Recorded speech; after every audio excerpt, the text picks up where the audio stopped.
you.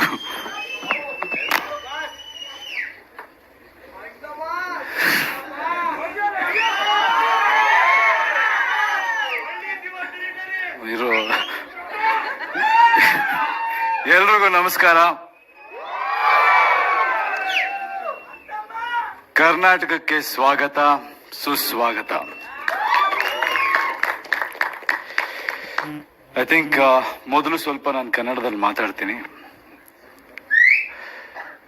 ಇವತ್ತು ನಾವೆಲ್ಲರೂ ಈ ಒಂದು ಟಾಕ್ಸಿಕ್ ಚಿತ್ರ ಇದಕ್ಕೆ ಸೇರಿದೀವಿ, ಅದಕ್ಕೆ ಮುಖ್ಯ ಕಾರಣ ಕರ್ನಾಟಕದ ಜನತೆ.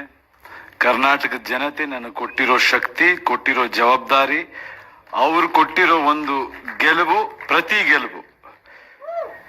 ಪ್ರತಿ ಸಿನಿಮಾದಲ್ಲೂ ಅವ್ರು ನನಗೆ ಶಕ್ತಿ ಕೊಟ್ಟಾಗ್ಲೂ, ಸಿನಿಮಾ ಹಿಟ್ ಮಾಡಿದಾಗ್ಲೂ ನನ್ನ ತಲೆಯಲ್ಲಿ ಒಂದೇ ವಿಷಯ ಓಡ್ತಾ ಇದ್ದಿದ್ದು, ಅದು ನನ್ನ ಅಚೀವ್ಮೆಂಟ್ ಅಲ್ಲ, ಅಲ್ಲಿ ಹೋಗಿ ಕೆಲಸ ಮಾಡು ಅಂತ ಜನ ನನಗೆ ಕೊಡ್ತಿದ್ದ ಜವಾಬ್ದಾರಿ ಅಂತ ನಾನು ನಂಬಿದ್ದೀನಿ. ಅದೇ ರೀತಿ ಪ್ರತಿ ಸಿನಿಮಾನು ನಾನು ಕೆಲಸ ಮಾಡ್ತಾ ಮುಂದೆ ಹೆಜ್ಜೆ ಇಟ್ಟಿದ್ದೀನಿ. ಆ ಹೆಜ್ಜೆಗೂ ಎಲ್ಲ ಗೌರವಿಸಿದ್ದೀರಾ. ಟಾಕ್ಸಿಕ್ ನೀವು ಕೊಟ್ಟ ಹಳೆಯ ಗೆಲುವಿನ ಪ್ರತೀಕ. ಈಗ ಮುಂದಿನ ಹೆಜ್ಜೆ ಇಡ್ತಾ ಇದ್ದೀವಿ. ಇನ್ನೂ ಒಂದು ಹೆಜ್ಜೆ ಮುಂದೆ ಹೋಗೋ ಪ್ರಯತ್ನ ಮಾಡಿದೀವಿ. ನಿಮ್ಮ ಆಶೀರ್ವಾದ ಇರಲಿ, ಯಶ್ ಮೇಲೆ ನಂಬಿಕೆ ಇರಲಿ.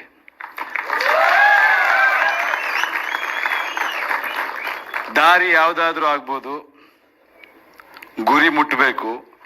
ಆ ದಾರಿಗಳಲ್ಲಿ ಕೆಲವು ಹೋರಾಟಗಳಿರುತ್ತೆ, ಹೋರಾಡಿಕೊಂಡು ಮುಟ್ಟಬೇಕು. ಕೆಲವೊಮ್ಮೆ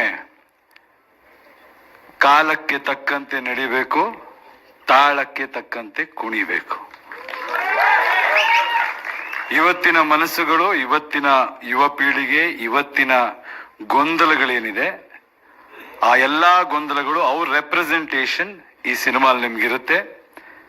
ತುಂಬಾ ಡೀಪ್, ತುಂಬಾ ಅದ್ಭುತವಾದ, ಮನುಷ್ಯರಿಗೆ ಬೇಕಾದ ವಿಷಯ ಇರುವಂತ ಒಂದು ಚಿತ್ರ ಆಗುತ್ತೆ. ಕನ್ನಡಿಗರು ಹೆಮ್ಮೆಯಿಂದ ಹೇಳ್ಬೋದು, ಯಾವತ್ತು ತಲೆ ತಗ್ಸಕ್ ನಾವು ಬಿಡಲ್ಲ, ತಲೆ ಎತ್ಕೊಂಡು ಓಡಂಗಿರುತ್ತೆ. ಹೆಮ್ಮೆಯಿಂದ ನೋಡಿ cinema.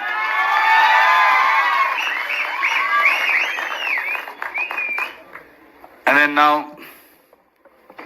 thank you very much for all you lovely people who have come so far, taken the effort, come to our Karnataka, our Bengaluru, to witness this piece of work. Thank you so much for this time and effort. But I believe in one thing. Now it is no more Kannada, Tamil, Telugu. This is an Indian film. This is the